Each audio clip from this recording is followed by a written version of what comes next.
네, 여러분들 반갑습니다. 김민재입니다. 이번 시간은 우리가 일제강점기 첫 번째 시간이고요. 일제강점기 이제 들어가기 전에 분위기까지 한번 같이 해서 우리가 정리를 한번 1차적으로 큰 틀 잡기가 이번 시간에 가장 중요한 내용이라고 볼 수가 있겠습니다.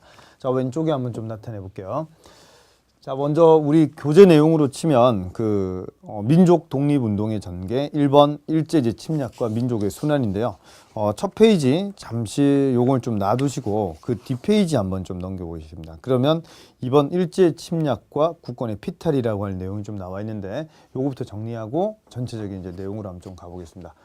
자, 먼저 이제 순서를 여러분들 좀 잘 잡아야 되거든요. 여기도 역시 순서가 항상 시험에 나올 가능성이 높다라고 하는 걸 기억을 좀 합니다. 자, 먼저 이제 1902년에 이때 이제 1차 영일동맹이라고 하는 게 있었습니다. 자, 영국과 일본이 나름대로 이제 동맹을 맺게 되는데 거의 분위기는 이렇다고 보시면 되죠. 영국이 가지고 싶어 하는 거는 역시 인도니까 인도에 대해서 손 좀 대지 마라. 그 다음에 일본 같은 경우에는 조선에 대해서 관심이 좀 많다라고 하는 거고, 이 영일동맹을 하고 난 다음에는 기념 우표 같은 것들도 막 만들고 이렇게 좀 합니다. 그렇죠? 자, 그래서 1차 영일동맹이 있었고, 자, 그리고 이제 1904년 요때 이제 럴전쟁이 일어나게 되는데 2월 8일 정도 럴전쟁이 일어나게 됩니다. 그럼 럴전쟁이 일어나기 전에 고종은 중립화를 선언을 하게 됩니다.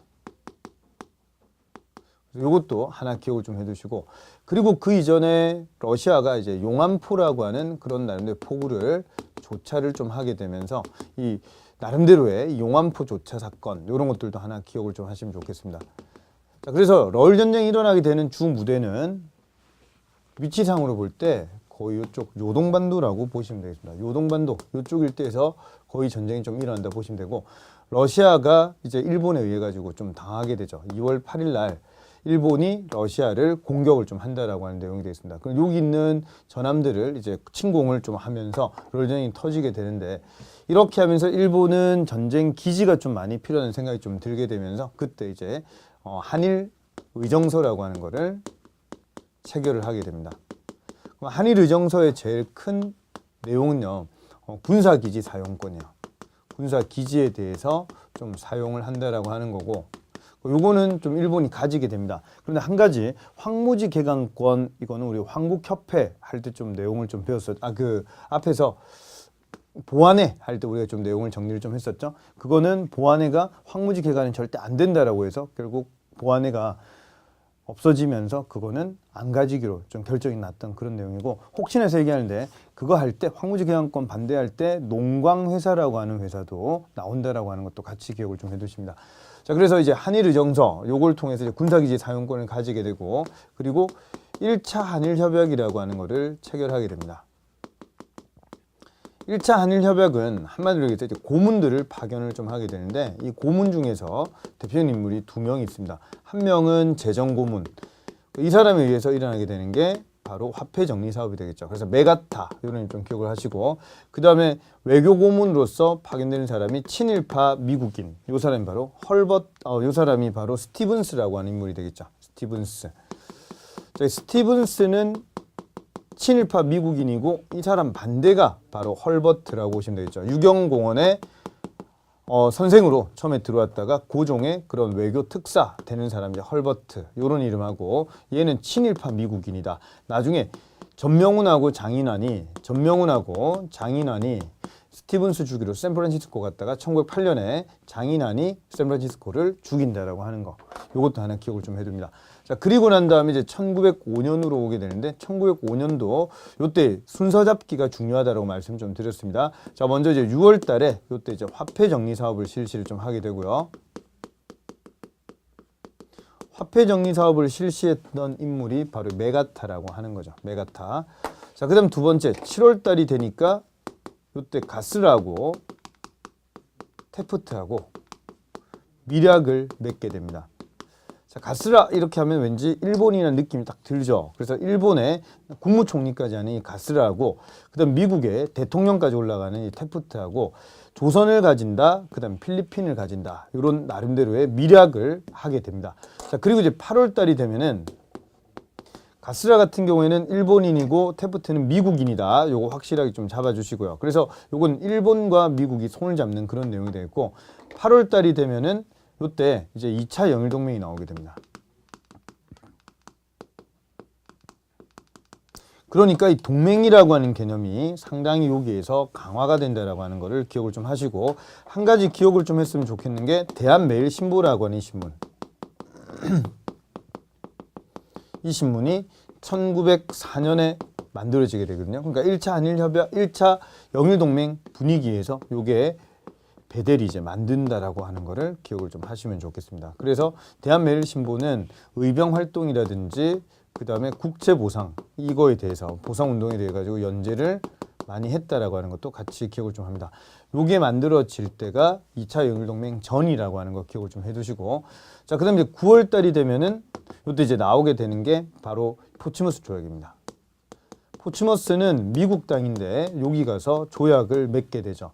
포츠머스 조약은 이 러일 전쟁의 결과라고 하는 거를 꼭 좀 기억을 좀 해두시고요.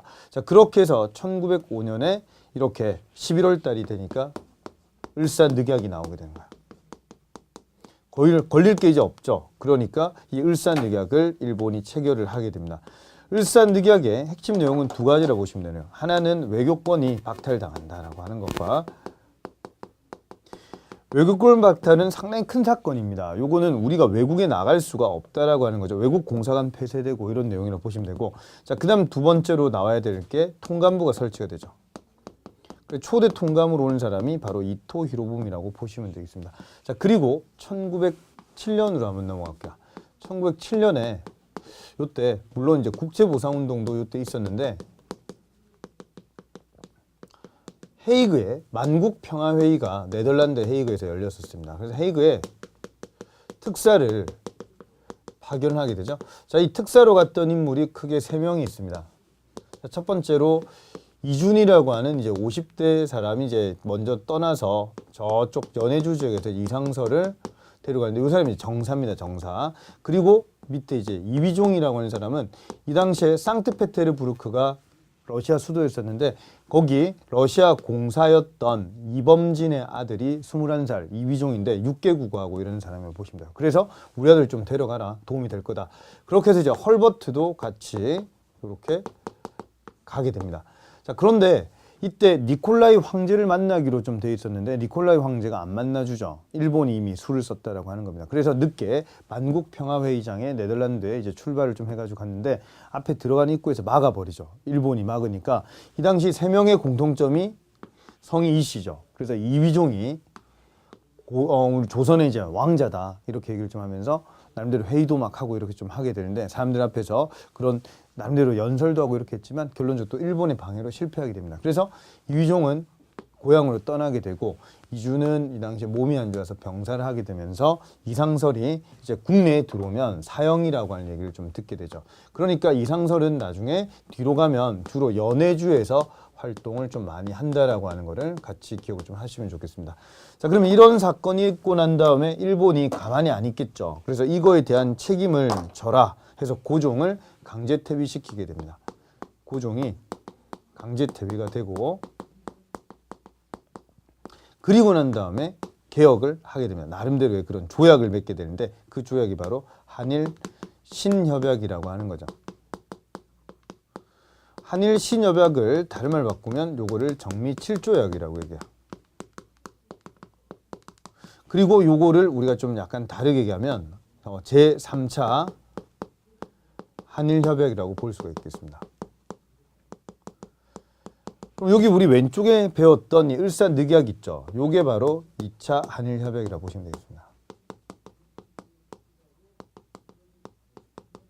자, 그리고 난 다음에 이제 정미칠조약, 이 제3차 한일협약이 이제 체결되는 가장 큰 핵심 내용이 어떤 거냐고 하면 첫 번째로 이 당시 차관정치라고 하는 게 나오게 됩니다. 차관정치. 장관 밑에 차관, 이 차관을 일본인으로 한다라고 하는 내용과 함께 자, 두 번째, 통감부의 권한이 아주 강화가 됩니다. 통감부의 권한이 강화되면서 차관을 이렇게 뽑게 되는 거고 세 번째, 군대를 해산을 앞으로 시키겠다. 자금이 없다. 이런 것들이 나오면서 결론적으로 이제 군대가 해산이 되게 되니까 이때 군대가 해산된 사람들이 의병에 가담하는데 그 의병이 바로 정미의병이고 이 정미의병이 상당히 크게 일어난 의병이라고 보시면 됩니다. 거족적인 그런 의병으로 확대가 되면서 1908년에 6월 달에 서울 진공작전이라고 1월 달에 서울 진공작전이라고 하는 거를 계획을 좀 했었는데 이거 하다가 결국 우리가 이인영이라고 하는 총대장이 아버지 3년상하로 문경으로 내려가면서 허위가 500명 선발부대를 보냈는데 결국 우리가 실패하게 되는 이런 내용이 바로 이제 정미의병이 약간 쇠락의 길을 걷게 되는 그런 내용 보시면 되겠고 자 그리고 이제 1909년이 되면은 요때 기후각서라든지 그 다음에 우리 앞에서 배운 간도협약이라든지 이런 것들이 나옵니다. 특히 여기 나오는 이제 기후각서 요 내용은 우리가 사법권을 박탈당하게 되고 그리고 감옥에 대한 사무권이라든지 그다음에 1910년도로 가게 되면서 이제 감옥 사무권도 박탈당하고 2010년으로 넘어가면서 경찰에 대한 그런 경찰권 이런 것들도 박탈당하게 되는데 이 기후각서라고 하는 게 일조를 또 하게 되는 거죠. 자 이렇게 되면서 1909년 10월 26일 날 이토 히로부미를 안중근 의사가 대한의군 참모중장이었던 안중근이 이토 히로부미를 사살을 한다라고 하는 내용도 같이 1909년에 기억을 좀 하시면 좋겠습니다. 자 그리고 난 다음에 일본이 이런 서울 진공작전 계획에 상당히 많이 놀랬고 난 다음에 1909년도 이제 9월 달부터 거의 한 11월 달까지 해가지고 남한의 대토벌이라고 하는 개념으로서 남한 대토벌 작전 이거를 좀 쓰게 되는데 그렇게 해서 의병장 한 100명 잡히고 의병이 한 3,000명 정도 잡혀가지고 또 죽임을 당하게 됩니다. 그러니까 지금 우리나라에서 활동하기 상당히 힘들어지죠. 그러니까 만주나 연해주, 간도 쪽으로 이동해서 올라가게 되고 자 그리고 이제 1910년 8월 달에 이때 한일 병합 조약이 체결되게 되면서 우리나라의 국권이 바로 강탈당한다. 이런 내용까지 같이 기억을 좀 하시면 되겠습니다. 자 그리고 1907년에서 8년 그때 이제 신문지법이라든지 보안법이라든지 각종 악법들을 일본이 또 많이 만들게 된다라고 하는 거, 뭐 그다음에 사립학교령 뭐 이런 것들이 나올 때가 바로 1910년 이전에 나온다고 보시면 되겠습니다. 자 순서 잡기가 상당히 좀 중요해서 말씀을 좀 드렸고요. 자 그 내용이 바로 이제 거기 이제 민족순환 들어가기 전에 내용까지인데. 사료들 거기 나와 있으니까 한번 여러분들이 조금 읽어보시면 좀 좋을 것 같습니다. 자 그러면 이 내용을 한번 좀 지우고요. 앞쪽에 있는 그 내용부터 한번 좀 가보도록 하겠습니다. 자 그럼 먼저 요거를 한번 짧게 한번 설명드리고 좀 내용을 한번 좀 보겠습니다. 자 먼저 이제 1914년부터 1918년까지 요때가 바로 1차 세계대전입니다. 자 그리고 1929년에 경제대공황이 미국에서 터져요. 자 그리고 1939년도부터 해가지고 45년까지 이때가 바로 2차 세계대전이 되겠습니다. 자 전체적인 전 세계적인 흐름을 잠시 한번 본다면 1차 세계대전까지에서 끝까지 저항했던 나라가 독일이거든요. 그러니까 독일에게 배상금 지불을 좀 많이 시키면서 그렇게 해서 전쟁에 대한 내용을 좀 정리하기 위해서 만들어진 게 그게 바로 베르사유 체제, 다른 말로 얘기하면은 파리 강화회의죠. 파리 강화회의에 김규식을 좀 보내기도 한다라고 하는 거, 김규식 이런 것도 하나 기억을 좀 해주시고 자 그리고 우리나라가 이제 1919년에 윌슨이라고 하는 미국 대통령이 18년 이제 하반기 19년 초반에 민족 자결주의라고 하는 걸 주장하게 되죠. 그 민족의 일은 스스로 결정을 하게 해야 된다. 해서 민족 자결주의를 주장하니까 이거 영향받으면서 이제 등장하게 되는 게 그게 바로 이제 28 독립선언, 3.1운동 이런 게 이제 나오게 된다라고 하는 거고. 자 그리고 경제 대공황이 터지고 난 다음에 미국이 1차 세계대전 때 제일 많이 좀 승전국으로서의 지위를 많이 누리게 되거든요. 그러니까 이런 것들을 유럽에다가 투자를 많이 해놨는데 미국에서 경제 동황이 터지게 된다라고 하는 거죠. 그러니까 미국이 유럽에 투자해놓은 돈을 빼게 되는 거고, 유럽은 또 위험하니까 아시아와 아프리카 식민지 약탈했던 그런 것들 또 나름대로 또 더 뽑아내겠죠. 그러니까 전 세계 같이 많이 힘든 상황 중에서 일본이라든지 독일, 이탈리아 이런 나라들은 후발 제국주의 국가란 말이에요. 그러니까 그런 나라들로부터 이제 식민지가 많이 없으니까 그런 나라들은 다른 나라를 침공해가지고 점령을 하고, 그래서 그쪽 거를 약탈한다든지 아니면 배상금 받는다든지 이런 형태가 되니까, 일본은 30년대 요때 초반에 군국주의라고 해서 이제 군대가 쿠데타가 일어나가지고 정권을 잡게 됩니다. 자, 그러면서 이제 등장하게 되는 대표적인 내용이 바로 이제 31년도에 만주사변이라든지, 요걸 통해서 32년에 일본은 만주국이라고 하는 그런 나라를 세우게 됩니다. 이건 일본 국가라고 보시면 되겠습니다. 자, 그리고 37년도에 이때 이제 나오게 되는 게 중일전쟁이라고 하는 거죠. 그러니까 전쟁에 대한 분위기를 상당히 많이 가져가니까 30년대 분위기는 민족 말살 정책 분위기로 갑니다. 우리 민족성을 완전히 없애기 위해서 노력을 하는 거고, 그리고 38년도에 상당히 중요한 국가 총동원령이라고 해서 모든 거를 일본이 다 들고 갈 수 있도록 만든다라고 하는 게 특징이 되겠습니다. 자, 그리고 39년 2차 세계대전 터지고 41년이 되면은 이때 일본이 정말 위험한 짓을 하게 되죠. 그게 바로 진주만 공습이 되겠습니다. 12월 달에 미국 하와이를 침공을 좀 하게 되면서, 원래 미국은 2차 세계대전 참전했던 나라가 아닌데 그때 이제 건드리니까 그때부터 태평양 전쟁이라고 하는 게 일어나게 된다라고 하는 거죠. 자, 그렇게 해서 1945년 8월 15일 날 2차 세계대전이 종결이 된다라고 하는 것까지 순서 잡기가 여러분들이 조금 이해가 전 세계적으로 어떻게 흘러가는지를 이해를 조금 해주셨으면 좋겠습니다. 자, 요 기간, 그 다음에 요 기간에 큰 전쟁이 있는 1차 세계대전, 2차 세계대전 내용이 되겠습니다. 자, 그럼 여기까지 조금 이해가 됐다라고 한다면 요걸 바탕으로 해서 우리가 왼쪽에 일제강점기 한번 정리를 한번 쭉 해보도록 하겠습니다. 자, 왼쪽으로 한번 좀 가세요. 일제강점기 내용은 크게 우리가 틀을 3개로 잡는데, 조금 더 공부를 알차게 하면 원래 4개라고 볼 수가 있겠습니다. 그래서 10년대, 20년대, 3, 40년대 분위기가 각각 좀 다르다라고 하는 거를 좀 기억을 좀 하시면서 간략하게 핵심 내용 위주로 해가지고 정리를 한번 좀 해보도록 하겠습니다. 자, 먼저 이제 1차 첫 번째로 1910년대 분위기를 좀 한번 좀 본다라고 한다면, 자, 내용상으로 1910년대는 이런 거죠. 옆 반장이 우리 반장을 잡으러 올 때는 문을 열면서 친절하게 안녕 짱이 누구야 이런 식으로 좀 나오지 않겠죠. 문을 막 걷어 찬다든지 이런 식으로 좀 갈 겁니다. 그죠? 자, 그러니까 한번 좀 보면 1910년 8월 달에 한일 병합 조약이 나오고,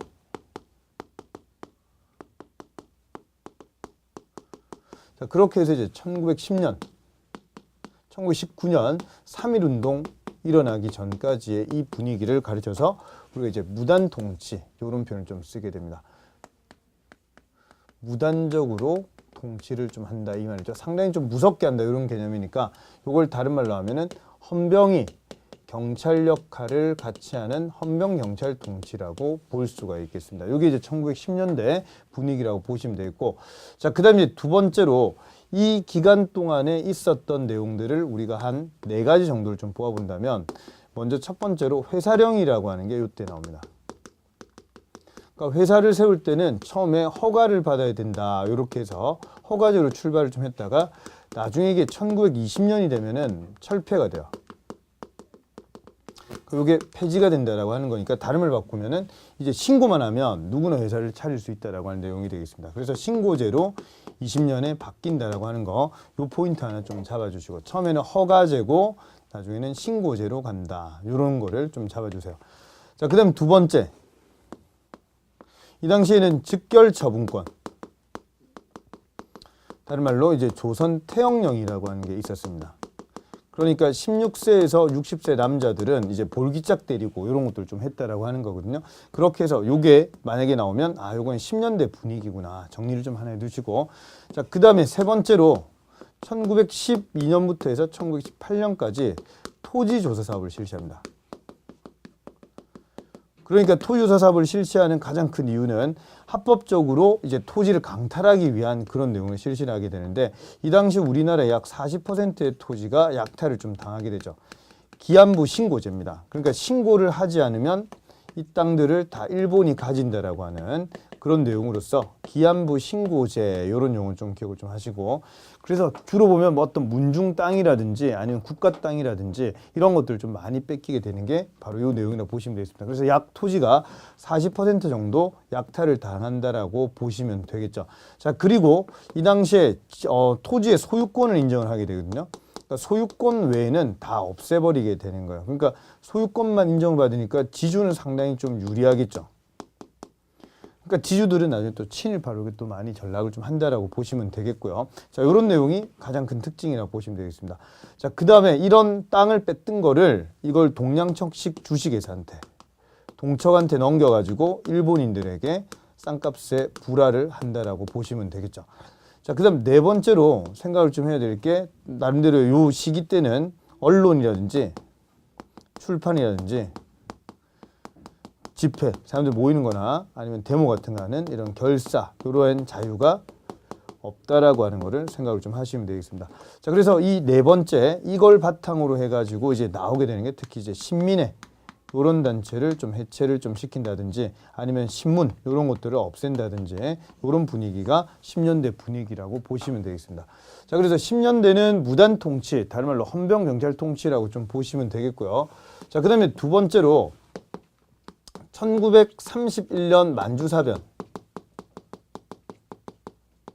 자, 요게 일어나기 전까지의 분위기를 좀 한번 본다면 이 기간 동안은 3.1운동이 상당히 큰 사건이었기 때문에 좀 전반적으로 풀어주는 듯한 그런 모습을 좀 가진다라고 보시면 되겠습니다. 네, 이 시기는 문화통치라고 얘기를 좀 할 수가 있겠습니다. 그래서 문화통치라고 하는 이름을 좀 썼다라고 하는 말로 볼 때 문화적으로 뭔가 풀어준다는 듯한 느낌, 이런 거를 다른 말로 보통경찰로 바뀐다. 이걸 기억을 좀 하십니다. 헌병경찰에서 칼을 빼면 이제 보통경찰, 하지만 고등경찰로 만든다라고 하는 거고, 그리고 또 하나 더는 경찰 숫자가 오히려 늘어난다라고 하는 걸로 볼 때 이런 것들은 정말 문화적인 내용이 아니다라고 하는 거죠. 풀어준다라고 하는 느낌을 좀 준다라고 하는 겁니다. 자, 그리고 이때는 친일파가 많이 만들어지기 때문에 이걸 민족 분열 통치라고 하는 용어, 요거를 기억 꼭 좀 해주세요. 민족 분열, 말살이 아니라 분열이다. 이런 용어, 친일파를 많이 양산한다. 자, 이런 것들도 잡아주시고요. 자, 그러면 1920년대 요때 이제 전반적인 내용 자체로 볼 때 제일 또 중요한 경제 정책이 나와줘야 돼요. 그게 바로 삼미정책 계획이 되겠습니다. 그러니까 일본이 1920년부터 34년에 걸쳐가지고 쌀을 늘려가지고 들고 가기 위한 계획을 좀 세우게 되는데, 실제로 이 수탈량하고 그 다음에 늘리기로 하는 증산량, 이런 것들이 다르다라고 하는 거죠. 증산량은 목표치를 도달하지 못하지만 수탈하는 거는 목표 이상으로 들고 가게 되면서 우리나라의 쌀값이 폭등하게 되고, 자, 이렇게 되면서 지주들은 이익을 보는데 농민들은 상당히 힘들어지겠죠. 그러면서 저 위쪽 만주에서 잡곡들을 많이 수입해 옵니다. 자, 이런 것들도 정리를 꼭 좀 부탁을 좀 드리고요. 삼미정책 계획. 자, 그리고 이 20년대 내용이 제일 시험에 좀 많이 나오는데 이런 내용을 좀 한번 생각을 해 보실 수가 있겠습니다. 첫 번째로 1910년대, 그 다음 20년대, 30년대, 40년대를 볼 때 국내와 국외에서 활동하는 내용을 한번 정리를 해보면, 10년대 같은 경우에는 국내에서 활동하는 단체가 크게 많이 안 나옵니다. 대표적인 국내 단체 한번 대보면은 첫 번째로 독립의군부라든지 그 다음에 대한광복회, 이런 단체들이 좀 나오거든요. 그 다음 국외에서는 이제 형성기라고 보시면 됩니다. 그러니까 서간도라든지 그 다음 북간도라든지 그 다음에 연해주, 이쪽 지역에서 나름대로의 이런 형성기라고 좀 보시면 되고요.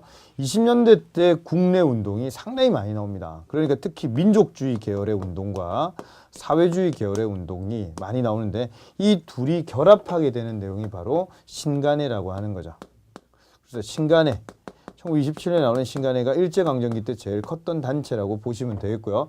자, 그리고 국외에서는 이제 봉오동 전투부터 해가지고 나중에 이제 삼부 통합운동 막 이런 내용까지 쭉 나옵니다. 그러니까 20년대가 상당히 시험 기출도가 좀 높은 시기라고 보시면 되겠습니다. 자, 그리고 30년대와 40년대는 민족 말살 정책으로 가기 때문에 좀 어렵고요.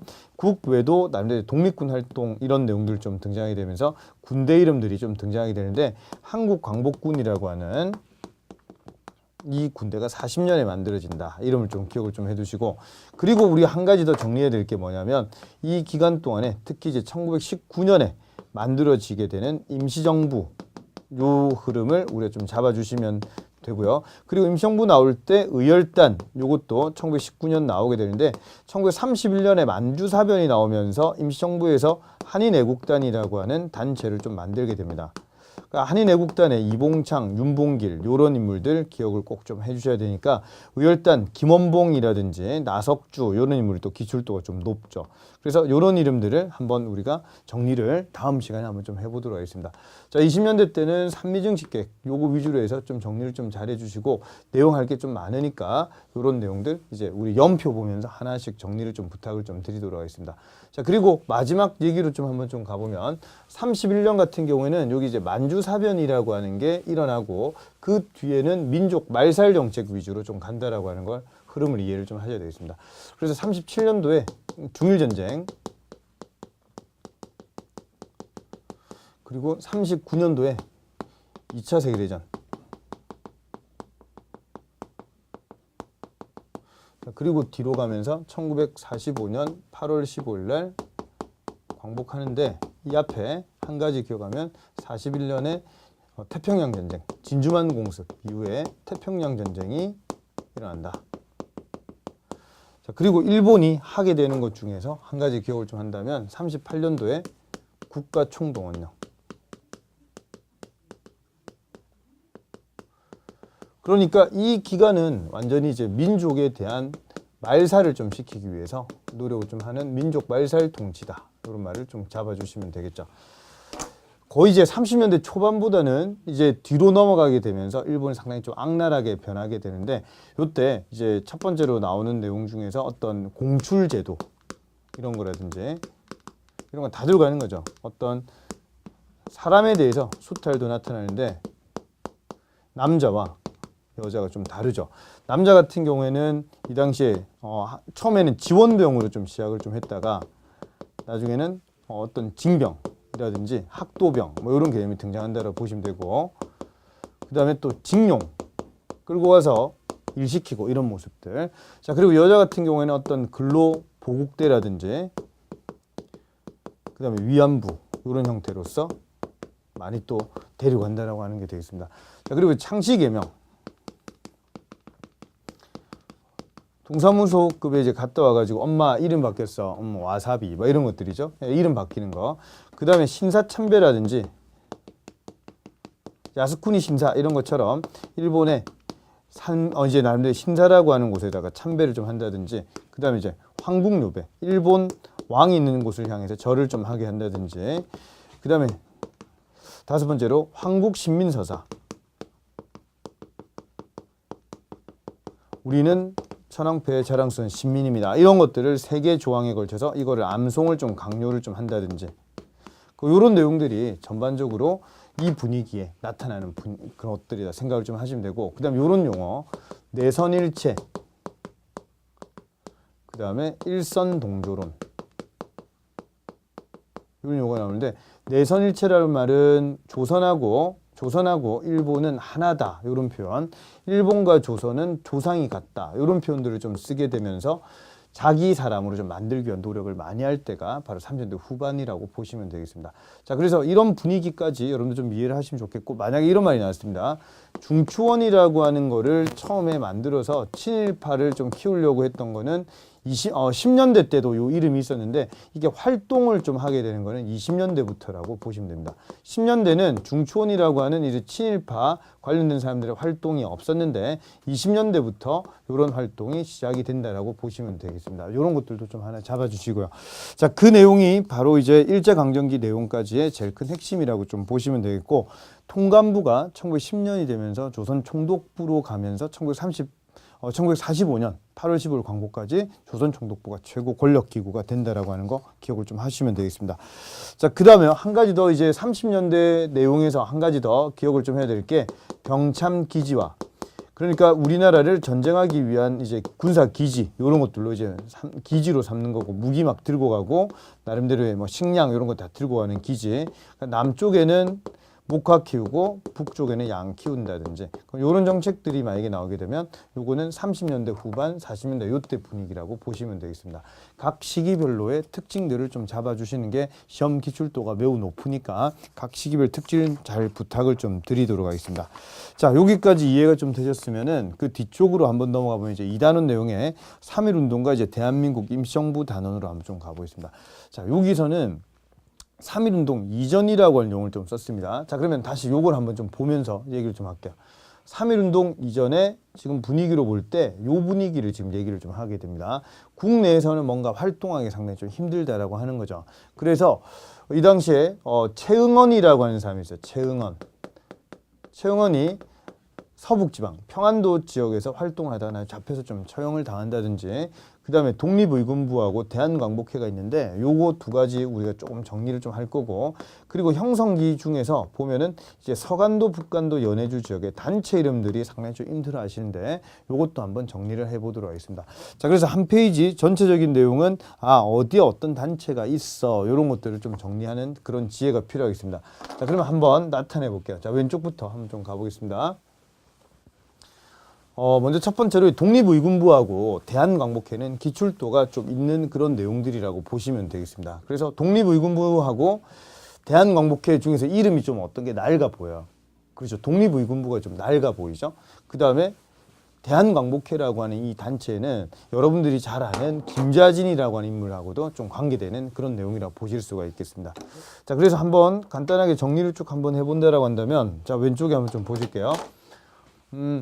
먼저 첫 번째로 1919년 이전 요때 국내에서 1912년에 독립의군부라고 하는 단체가 특히 전라도 지역을 중심으로 해서 만들어졌는데 이걸 만드는 사람이 이제 임병찬이에요. 임병찬은 최익현의 제자면서 지시를 좀 받은 사람이 있어요. 고종의 밀명을 좀 받으면서 임병찬이 독립의군부를 만들었습니다. 그러니까 1번과 이 2번의 공통점이 뭐냐고 하면 바로 비밀결사라고 보시면 되겠습니다. 비밀리에 만들어졌다라고 하는 거고 이 독립의군부는 복벽주의라고 하는 거를 내세우게 됩니다. 복벽주의. 고종을 다시 왕으로 돌리기 위한 이런 운동을 한다. 이게 바로 복벽주의에 대한 내용이고요. 그렇게 해서 조선 총독부에다가 너희들 돌아가지 않으면 우리가 크게 군대를 일으키겠다 했다가 결국 발각이 되어서 독립의군부가 임병찬이 제거가 당하면서 독립의군부가 흐지부지 돼버리는 이런 내용이 특징되겠습니다. 이름의 의군부, 뭔가 이름이 약간 좀 낡았다 이렇게 좀 이름을 기억을 좀 하나 해주시면 좋겠고요. 자, 그다음 두 번째 1915년에 이 박상진이라고 하는 인물이 이 경상북도 지역에서 약간 좀 부자로 이제 유명했던 사람이 박상진인데 박상진이 대한광복회라고 하는 단체를 만들었습니다. 이 대한광복회는 전반적으로 경상북도 지역 중심으로 해가지고 좀 활동을 좀 하게 되고요. 그렇게 해서 이제 전국의 지부도 막 만들게 되고 그렇게 해서 군대식 조직으로서 친일파를 좀 처단한다든지 그 다음에 부호들한테 모금 활동을 좀 한다든지 그 다음에 나름대로의 그런 활동들을 해나갔던 게 바로 군대식 조직이었던 대한광복회가 되겠습니다. 자, 대한광복회에서 제일 중요한 포인트는 여기에 이제 박상진 말고 최기중이라든지 그 다음 나중에 만주 지역 저쪽 간도 지역의 부사령이 되는 사람이 바로 김좌진 이런 인물도 여기에 이제 처음으로 나온다라고 보시면 되겠습니다. 자, 그래서 공화정체를 좀 주장했던 공화정 요거를 주장했던 단체라고 하는 것까지 같이 기억을 좀 하시고 1915년 18년에 박상진이 체포돼서 처형당해서 결국 이 단체도 결국 흐지부지 된다라고 하는 그런 내용이 되어 있습니다. 자, 요거 말고 송죽회 이런 단체도 있는데 이 두 가지 포인트로 조금 잡아주시면 좋을 것 같습니다. 자, 그래서 이게 이제 바로 국내에서 있었던 그런 단체 이름 두 가지 보시면 되겠습니다. 자, 그 밑으로 내려가시면은 이제 국외 민족 운동과 관계되는 단체 이름들이 좀 등장하게 되니까 이것도 이제 여러분들이 한번 좀 잡아주셨으면 좋겠습니다. 자, 무슨 얘기냐고 하면 우리가 위치상으로 한번 좀 놓고 볼 때 먼저 왼쪽 편, 이 왼쪽 편을 서간도라고 얘기를 좀 하고요. 그럼 여기를 북간도, 여기를 연해주라고 보시면 되겠습니다. 자, 먼저 여기를 1번, 여기를 2번, 여기를 3번이라고 얘기를 좀 한번 해볼게요. 자, 서간도 지역의 단체 이름들이 좀 많이 나오니까 많이 힘들어 하시는데 이렇게 한번 좀 외워봅시다. 서경, 부족신, 이렇게 좀 이름 하나 좀 외워주시고, 자, 이 서간도 지역에 서로군정서라고 하는 군대가 지청천이 중심되는 그런 군대, 서로군정서. 그 다음에 경학사, 경학사가 나중에 부민단이 되게 되고 부민단이 한족회. 자, 이렇게 가게 된다라고 하는 거. 그리고 하나 더는 신흥강습소가 나중에 신흥무관학교가 된다라고 했죠. 이런 이름이 바로 서간도에 대한 그런 단체 이름들이 되겠습니다.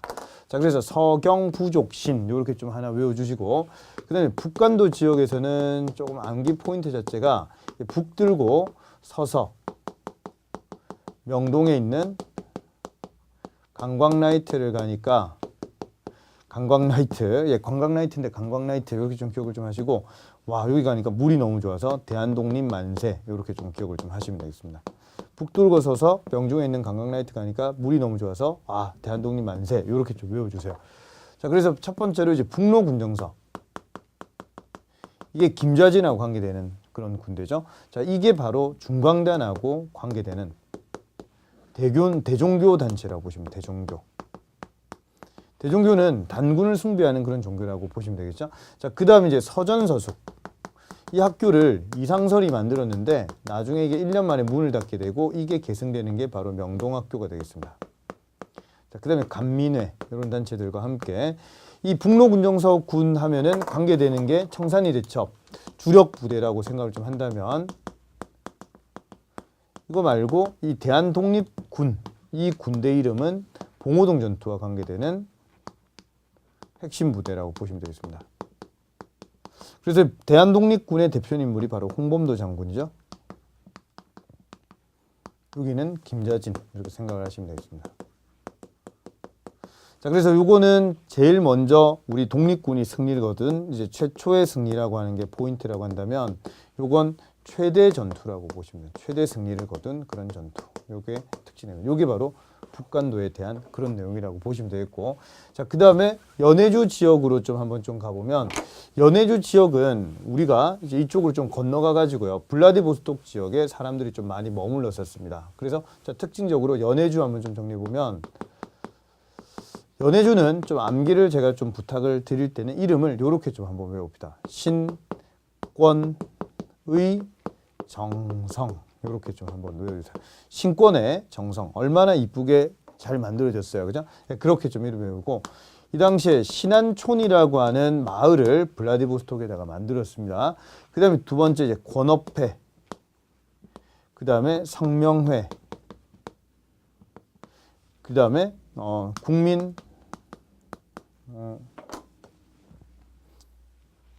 이름을 대한국민의회.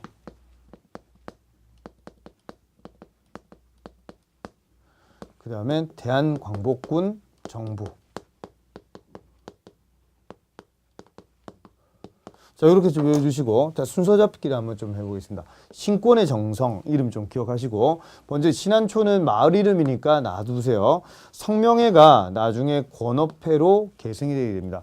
권업회는 가입할 때 그때 3명의 보증인이 있어야 들어갈 수 있는 그런 내용이고요. 자, 권업회가 나중에 대한광복군 정부로 계승이 되게 됩니다. 이 대한광복군 정부가 나중에 대한국민의회로 계승이 된다. 자, 이렇게 이름 좀 잡아주세요. 그럼 다시 한번 정리해보면, 신권의 정성인데 성명의 권업회, 대한광복군 정부, 대한국민의회, 이렇게 좀 용어들을 정리를 좀 해주셨으면 좋겠습니다. 서경부족신, 북 들고 서서 명동에 있는 관광라이트 같다, 신권의 정성. 용어가 한 번씩 이 신안촌 이게 어느 지역에 있느냐라든지, 그 다음에 권업회는 어느 지역에 있었던 단체냐 이렇게 물어보면은 거의 손을 잘 못 댑니다. 그러니까 이런 이름들 정리를 쭉 한번 해주시면 도움이 좀 될 거라고 보시면 되고, 자, 미주 지역의 대한인 국민회라든지 대조선 국민군단, 그 다음에 상하이 지역에는 신한청년당 이런 이름도 같이 좀 봐주시면 되겠죠. 자, 그 뒤에 이제 3.1 운동과 관계된 내용에서는 이제 시험에 나오는 포인트 자체가 이게 이제 28 독립선언의 영향을 좀 받았는데 그 이전에 민족 자결주의 28 독립선언, 3.1 운동. 3.1 운동은 약 40일 정도에 걸쳐 가지고 일어났던 고종 인산일이라고 보시면 되겠습니다. 고종을 땅에 묻으러 가는 그런 날이라고 보시면 되겠고, 자, 그리고 또 이게 나중에 중국의 오사 운동과 그 다음에 여기 빨래판 2개 달고 다니는 분 있죠? 예, 간디. 예, 그 인도에도 영향을 준다라고 하는 것까지 같이 이해를 하시면 되겠죠. 자, 그리고 이제 3.1 운동이라고 하는 거에 대한 우리 피해, 유관순 누나도 있겠지만 제암리 학살 사건 이런 것들 좀 봐주시면 되겠고, 일본이 나름대로 이제 문화 통치로 바뀌는데 나름대로 3.1 운동이 큰 영향을 행사한다라고 보시면 되겠습니다. 그리고 이 3.1 운동에 대한 연속선상으로서 3.1 운동은 성공했습니까? 실패했습니까?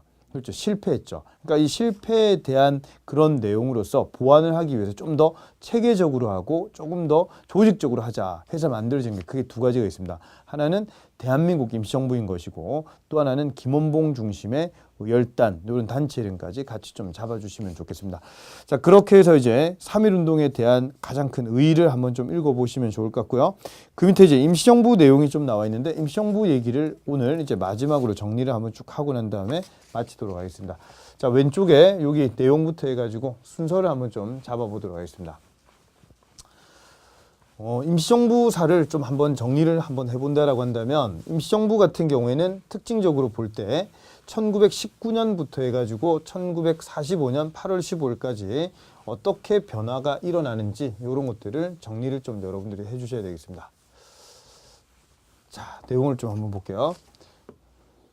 자, 내용으로 한번 가보겠습니다. 자, 제일 먼저 첫 번째로 1919년에 3.1 운동이 일어나고 난 다음에 이때 이거 영향을 받아가지고 3가지가 만들어지게 됩니다. 3가지 단체가. 그래서 제일 먼저 첫 번째로 만들어지게 되는 게 연해주 지역. 그 위치상으로 보면은 이 연해주 지역에서 제일 먼저 만들어지게 돼요. 연해주 지역. 이쪽에서 제일 먼저 만들어진 게 바로 여기 1번이라고 보시면 되고요.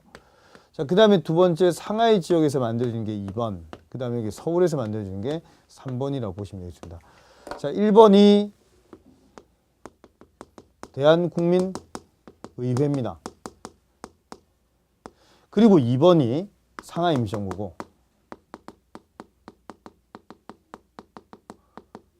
자, 그리고 이제 3번이 한성정부인데, 이 중에서 위치상으로 제일 별로인 데가 어디입니까? 그렇죠. 여기가 제일 별로죠. 그러니까 여기는 법제적인 것만 우리 것 좀 따르면 되고 위치는 너희 둘이 상관없다. 그런데 대한국민의회는 위치상으로 보면은 여기는 무장투쟁하기 상당히 좋은 거죠. 그리고 여기는 외교활동하기가 외국 공사가 많고 일본으로부터 머니까 외교활동하기 좋은데 이렇게 나름대로의 서로 간에 좀 대립이 일어나다가 결론적으로 이쪽 상하이 임시정부 쪽으로 가기로 하게 됩니다. 그래서 위치상으로 이쪽으로 외교활동 위주로 가기로 결정이 나게 되는 거죠. 근데 그렇게 해서 9월 달에 통합이 되게 됩니다. 자, 이렇게 해서 연통제, 교통국 같은 연통제는 이제 비밀 연락망이라 보시면 되고요. 그 다음에 이건 통신과 관계된 그런 기구라고 보시면 되는데 이런 것들이 1920년 하반기에 이게 발각이 되게 돼요. 이런 것들이. 제일 처음에 이제 실시될 때는 이제 대통령제로 실시가 되죠. 그러니까 개헌 내용을 우리가 정리를 좀 한번 해보면 제일 처음에 이제 통합이 되면서 이때 이제 만들어지게 되는 게 1차 개헌인데 1차 개헌 때는 대통령제라고 보시면 되겠습니다. 자, 이렇게 해서 가다가 발각되고 난 다음에 점점 힘들어지게 되죠. 자, 그러다가 23년에 국민대표회의라고 하는 거를 열게 됩니다. 상하이에서 한국인이면 누구나 다 들어와서 회의를 하자 했는데 이 국민대표회의 안에서 크게 2가지 안건이 나오게 됩니다. 첫 번째로 창조할 거냐 아니면은 개조할 거냐 임시정부를 이런 거와 함께 두 번째로 이승만이 1919년 3.1 운동 일어나기 직전에 국제연맹에다가 일본 대신에 좀 위임을 해달라. 대신 이제 위임을 좀 해서 통치를 좀 건의를 하게 됩니다. 그럼 이런 것들을 통해 가지고 이승만을 어떻게 할 거냐 이거 가지고 좀 얘기를 좀 했거든요. 결론적으로 창조파라고 하는 건 새로 만들자라고 하니까 느낌상으로 좀 무장투쟁 이런 사람들이 좀 많은 거고, 그 다음에 개조는 아니다, 좀 고치면 된다. 특히 외교 활동하는 사람들이 좀 주로 이루게 되죠. 이거 가지고 상당히 혼선이 좀 빚어지다가 결론적으로 이 국민대표회의가 거의 결렬되다시피 좀 되게 됩니다. 이승만도 탄핵을 시켰는데 본인이 하기 싫어해가지고 하는 척해서 결론 이제 좀 떠나게 되고, 거의 이제 파토일보 직전까지 이제 국민대표회의가 가게 됩니다. 자, 이렇게 되면 임시정부 상당히 힘든 상태에서 2대 대통령으로서 이승만이 중심이 되다가 이제 박은식이 나오게 되죠. 자, 근데 박은식이 25년 정도 되니까 몸도 좀 안 좋고 이런 식으로 좀 가다가 결국 대통령 제도에서 이제 바뀌게 됩니다. 이게 이제 2차 개헌이라고 보시면 되는데, 2차 개헌은 국무령 제도로 이제 가게 됩니다. 국무령 제도로. 박은식 좀 이따가 이제 서거를 하거든요. 국무령제가 바로 2차고요.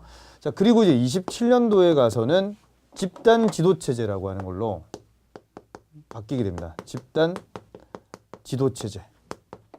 이 집단 지도체제를 다른 말로 바꿔서 요거를 국무위원제 이렇게 얘기를 좀 합니다. 국무위원이 지금도 장관급 회의라고 하는 거죠. 그죠? 이런 체제로 가게 된다라고 하는 겁니다. 자, 그러다가 32년도에 윤봉길 의사 의거가 나타나게 되죠. 31년도에 이때 한인애국단도 있었고, 만주사변 이후에 이 한인애국단의 멤버였던 윤봉길의 의거를 통해 가지고 임시정부가 이동을 하게 됩니다. 홍쿠공원 이후에. 그래서 40년에 이때 충칭이라고 하는 곳으로 정착을 하게 되는데, 그러니까 위치상으로 보면은 여기에 상하이에서 출발해가지고 저 안쪽 충칭까지 이동을 해가지고 나중에 가게 되는 거죠. 이런 식으로. 그러니까 충칭에서 마지막 이제 네 번째, 다섯 번째 두 가지 나오는데 4차 개헌이 나타납니다. 4차 개헌은 이제 주석제. 김구가 그래 리더십이 있었다 해서 주석이 되는 사람이 김구가 되고요. 자, 그리고 이제 44년도에 되면은 이제 5차 개헌이 나타나게 됩니다. 5차 개헌이 바로 이제 주석하고 부주석제로 가게 되는데, 부주석으로 되는 인물이 바로 이제 김규식이라고 하는 거죠. 그래서 김규식.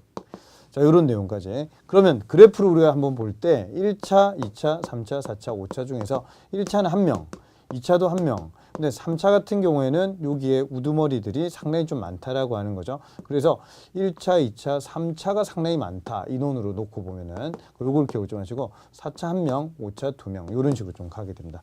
그 중에서 이 3차 이게 바로 집단 지도체제 이런 이름을 좀 같이 기억을 좀 하시면 되겠습니다.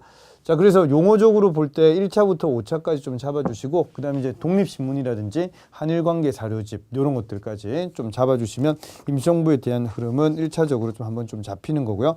그 뒤에 나중에 가서 우리가 40년 이때 충칭에 좀 정착을 할 때 이때 이제 만들어지게 되는 그런 거대 정당이 있어요. 그게 이제 한국 독립당 이런 거라든지, 그 다음에 41년에 조소왕이 삼균주의라고 하는 걸 좀 발표해요. 삼균주의. 그래서 이런 내용은 뒤에 가서 한 번 더 설명을 좀 드리도록 하겠습니다. 자, 임시정부의 큰 흐름을 먼저 한번 좀 잡았다. 이렇게 볼 수가 있네요. 자, 이번 시간에는 우리가 이제 1단원과 2단원 내용, 핵심 내용을 좀 잡았고, 그 뒷시간에는 이제 무장 독립 투쟁하고 이제 경제, 사회, 문화 핵심 내용들을 한번 좀 잡아보도록 하겠습니다. 예, 오늘 수고 많이 했습니다.